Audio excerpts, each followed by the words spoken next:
जज्बा ऊर्जा शक्ति है हमें देती हर एक खजाना। अग्नि की लपटों में छुपा है कि जज्बा ऊर्जा शक्ति है हमें देती हर एक खजाना। सूरज की किरणों में तत्वों की जैसी ओर अग्नि की गर्माहट में छुपा है जीवन का जोर।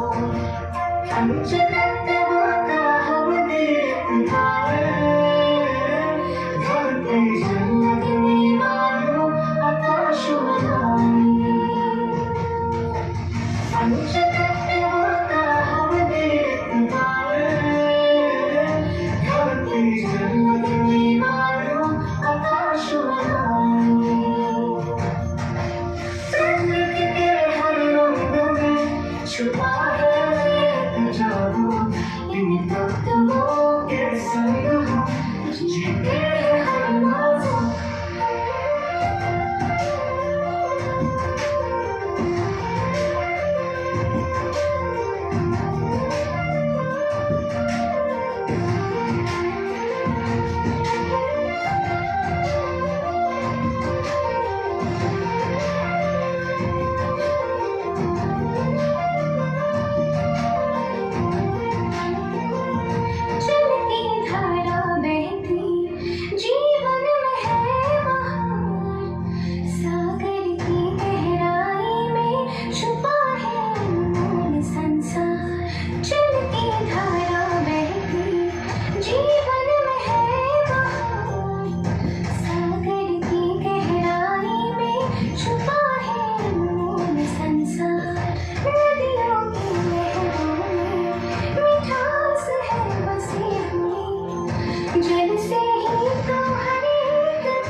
छुपा है जादू इन तत्वों के संग जीते हर मौसम।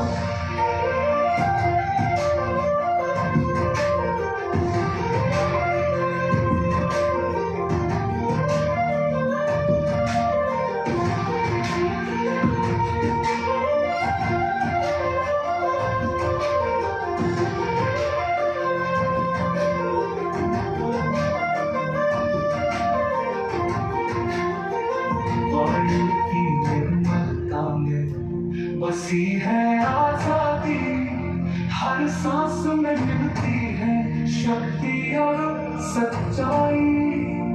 वायु की निर्मलता में बसी है आजादी, हर सांस में मिलती है शक्ति और सच्चाई।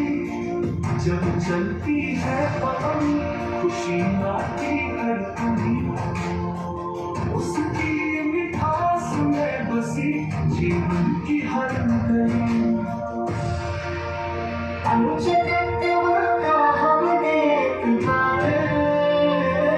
धरती जलगनी वायु आकाश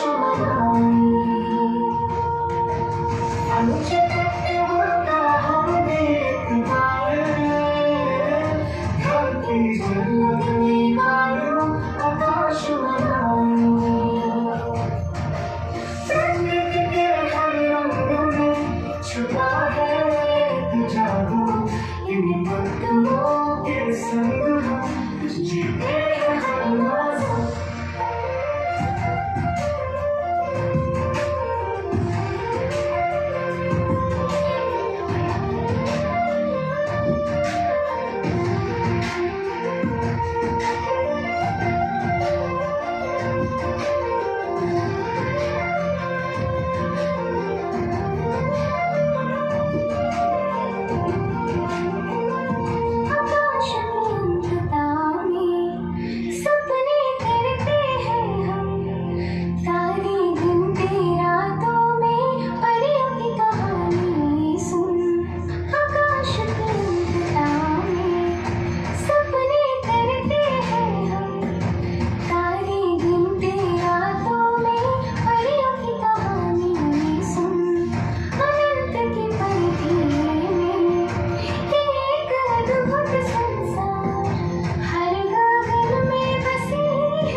धरती जलगनी वायु आकाश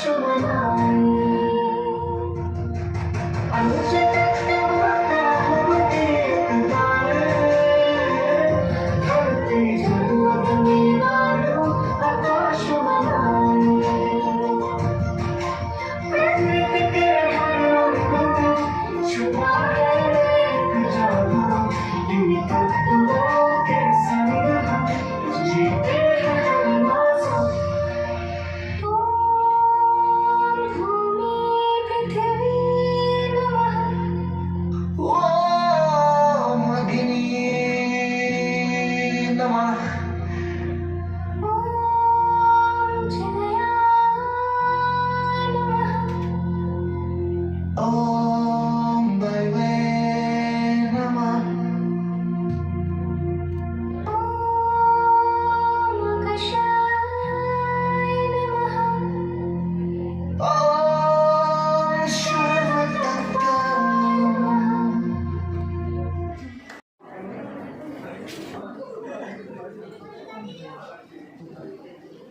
दादी, अब तक मैंने वो सारी जमीनें जीत ली हैं जो सैलूसीड साम्राज्य के कब्जे वाले क्षेत्र से भी अधिक थी,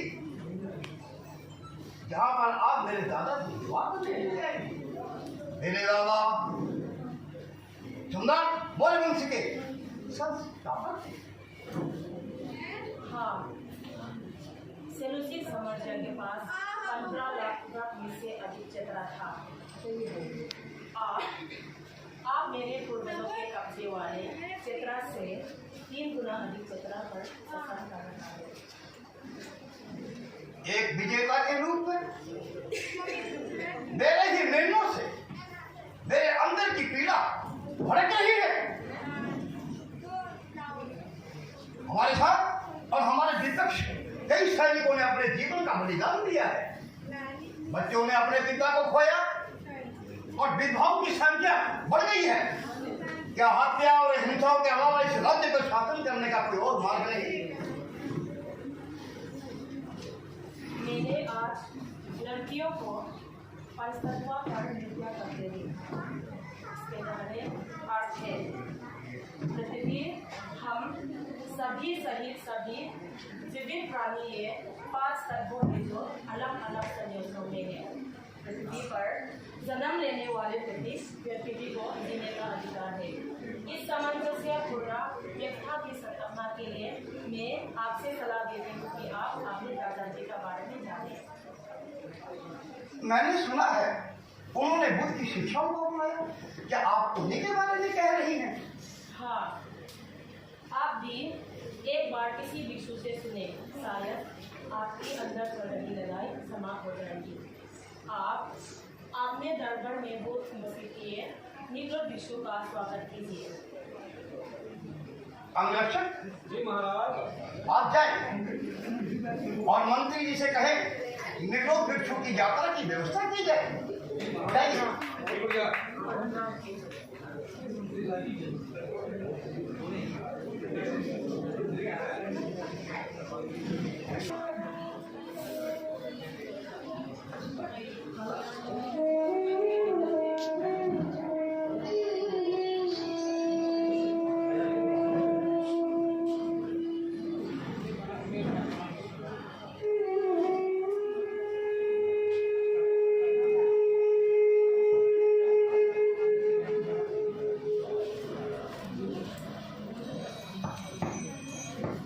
मुझे शांति और सहमति का मार्ग चाहिए। महाराज जी, आप निश्चिंत रहिए। आपके आज्ञा के अनुसार मंत्री जी निग्रो भिक्षु को लाने ही वाले।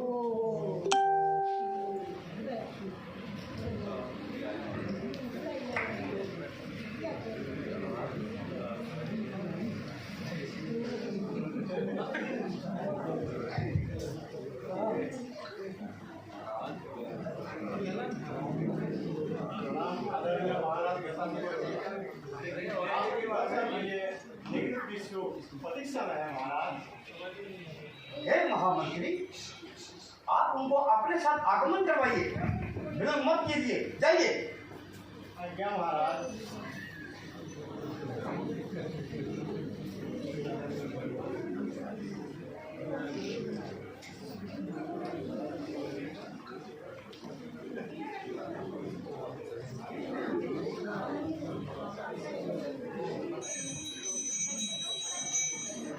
बुद्धं शरणं गच्छामि, संघं शरणं गच्छामि, धम्मं शरणं गच्छामि।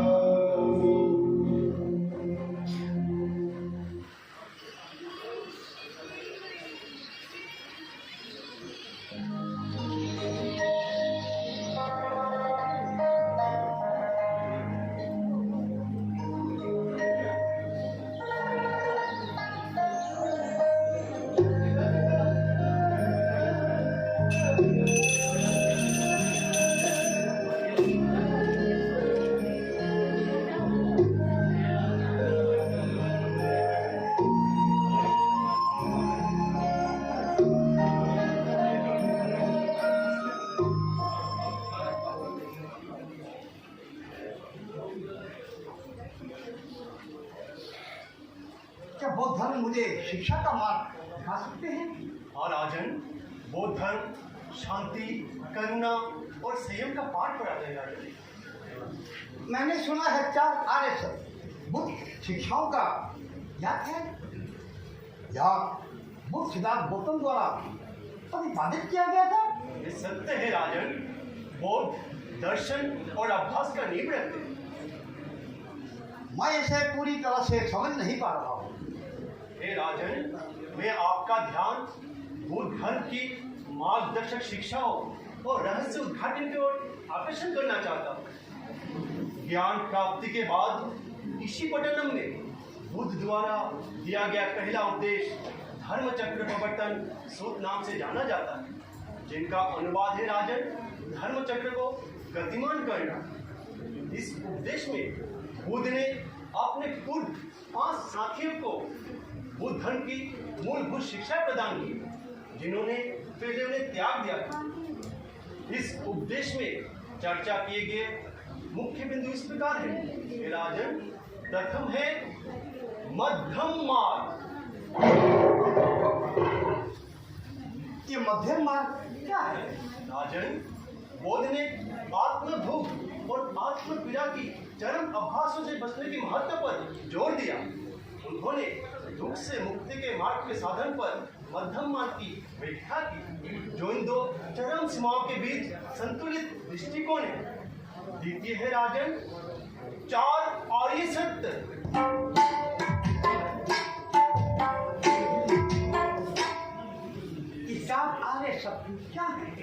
बुद्ध ने 4 आर्य सत्य की व्याख्या की, जिसमें दुख का सत्य, दुख की उत्पत्ति का सत्य, दुख की समाप्ति का सत्य, दुख की समाप्ति का मार्ग का सत्य, और तृतीय है राजन महान अष्टांगिक मार्ग।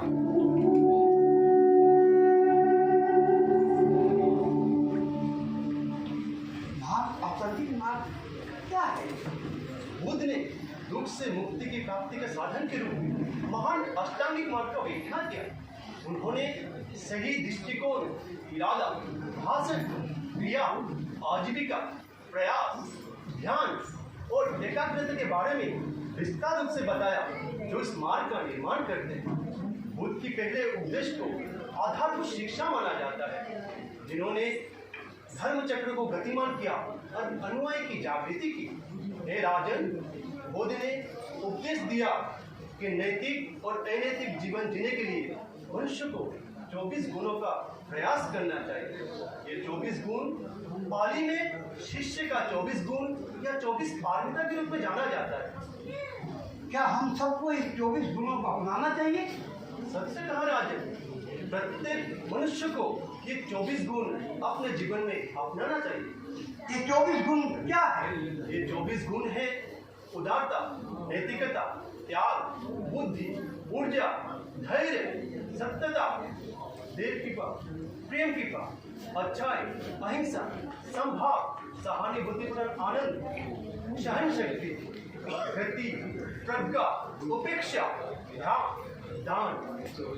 ये गुण व्यक्तियों के सकारात्मक गुणों और कार्य को विकसित रूप में कार्य करने के लिए मार्गदर्शन का काम करते हैं। बुद्ध ने बताया है कि आध्यात्मिक और नैतिक जीवन जीने के लिए मनुष्य को अपने जीवन में कुछ नियमों का पालन अवश्य करना चाहिए। अब मैं अपने जीवन के उद्देश्य के समझ चुका हूँ। आपके उद्देश्य ने मुझे बदल दिया है। महाराज जी की जय हो। आज से मैं बौद्ध धर्म को अपनाता हूँ। महाराज जी की जय हो। अब मेरा मार्ग स्पष्ट, सबके प्रति समझदारी और ममता है। हे राजन, आप भी जाने की आज्ञा है।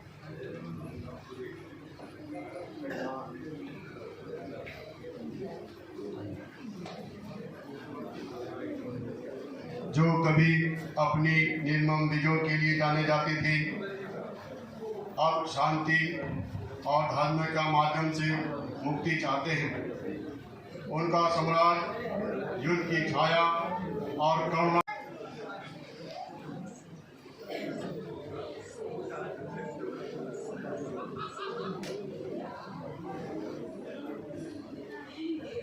हे मेरे वफादार लोगों, मेरी बात सुनो। हमें हिंसा के रास्ते से हट जाना चाहिए और ज्ञान के युग को अपनाना चाहिए। मैं आपके बीच एक विजेता के रूप में नहीं, एक ऐसे नेता के रूप में आया हूँ जो सबके बीच सद्भाव एकता चाहता है। परंतु महाराज, हमारा दुश्मनों का क्या होगा जो हमें कमजोर करना चाहते हैं?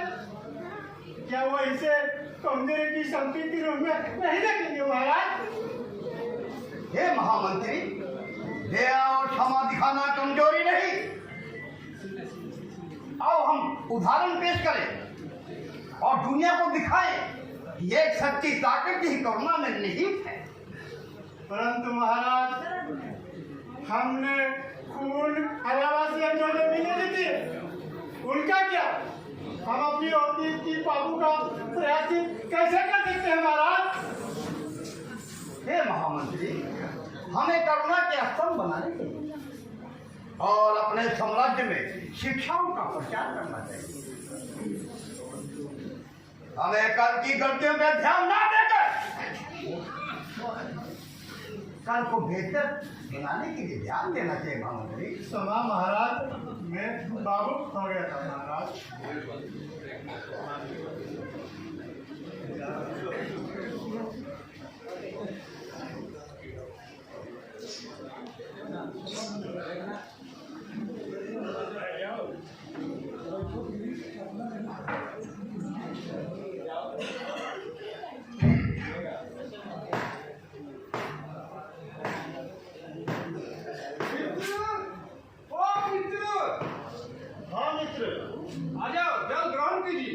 हाँ मित्र, पूरी जोर से।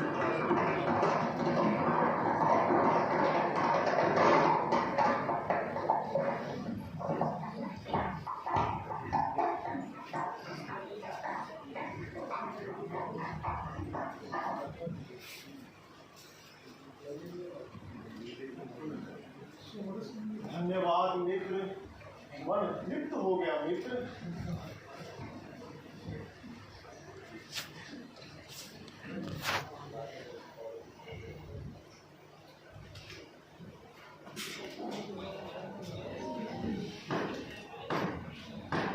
जानते हो मित्र? हाँ मित्र, सम्राट अशोक के एकता के शब्द मुझे भोगने नजर आते हैं। क्यों मित्र, क्यों? क्योंकि मित्र, जब हमारे बच्चे भूखे तड़प रहे हैं, हमारी ये जमीन बंजर पड़े हुए हैं मित्र, तो कहाँ थी वो करुणा जिनकी वो आज बातें करते हैं? मित्र, शायद ये सोचने में ना समझ थे कि एक विजेता भी कभी दयालु शासक बन सकता है। नहीं मित्र, नहीं। घाव बड़े गहरे होते हैं मित्र, कोई उन्हें ठीक नहीं कर सकता मित्र, कोई ठीक नहीं कर सकता। सत्य कहा मित्र, सत्य कहा। युद्ध के घाव बड़े ही गहरे होते हैं और उन्हें कोई भी ठीक नहीं कर सकता मित्र, ठीक नहीं कर सकता। मेरे लोगों, सम्राट,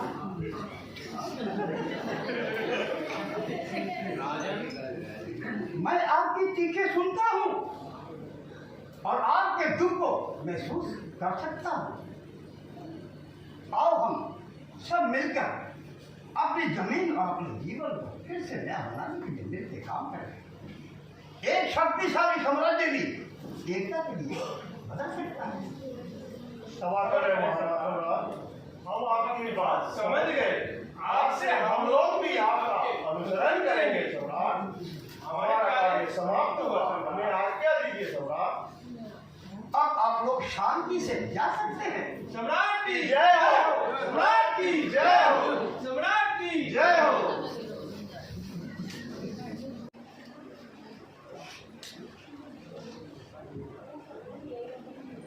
मैं उन सबका स्वागत करता हूँ जो शांति और सहयोग चाहते हैं। आइए हम अपने मतभेदों को अलग रखें और कल को बेहतर बनाने के लिए मिलकर काम करें, क्योंकि अब युद्ध का समय खत्म हो चुका है और एकता का समय शुरू हो गया है।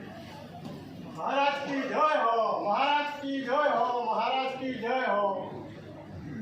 विश्व के सारे राजा महाराजाओं ने हमारी न्याय प्रतिबद्धता के बारे में सुना है और वे सहमत है।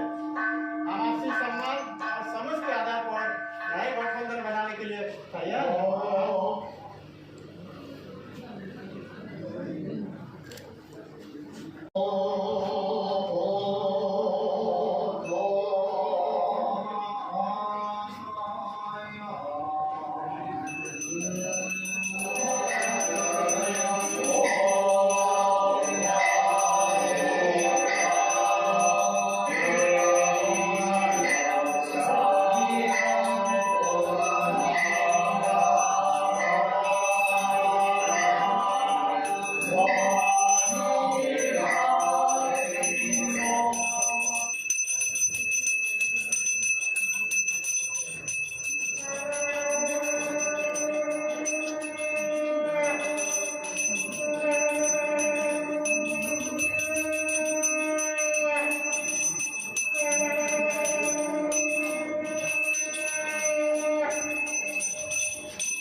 अब हम समझ रहे हैं उन सिद्धांतों को।